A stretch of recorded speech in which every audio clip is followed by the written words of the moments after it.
If you're visiting Mumbai and looking for an experience beyond the city busy streets and a towering skyline, make sure you add this beautiful Elephanta Caves to your travel list. Your journey begins at the iconic Gateway of India, where a ferry takes you across the sparkling waters of Mumbai Harbour. As the city slowly fades into the distance, you will get the stunning views of coastline and a glimpse of quieter side of Mumbai. After reaching the island, you will find a lively stretch filled with the local eateries, souvenir shops and vendors. From here, you can either take the small toy train or enjoy a short walk towards the cape.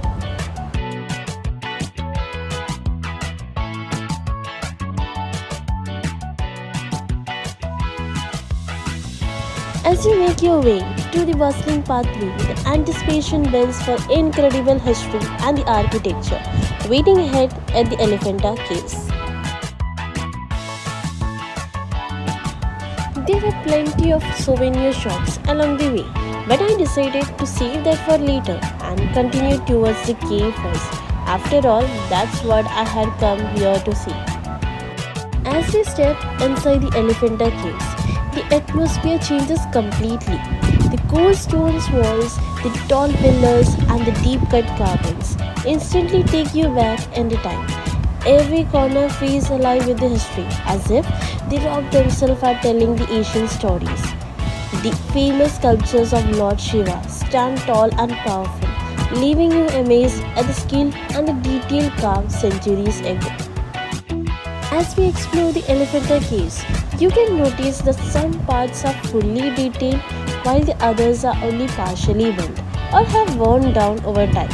Even in this unfinished or the weather form, the carvings still show the incredible skill and give us the glimpse of how grand these caves must have looked centuries ago.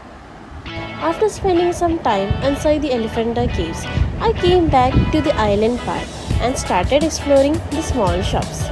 I looked around for the keychains, little souvenirs to take back home. It was a simple, fun way to end the visit before heading back. It was lunchtime, so I stopped at a small eatery on the island and I had a simple non-veg thali. After exploring the Elephanta Caves, it felt good to sit down, relax and enjoy the meal before heading back. After finishing the lunch, I headed back and caught the ferry once again to Mumbai. The ride was so calm, and as we moved across the water, I could see the city slowly coming closer. Soon, the iconic Taj Palace Hotel came into the view, standing proudly near the Gateway of India, a beautiful sight to end the journey on.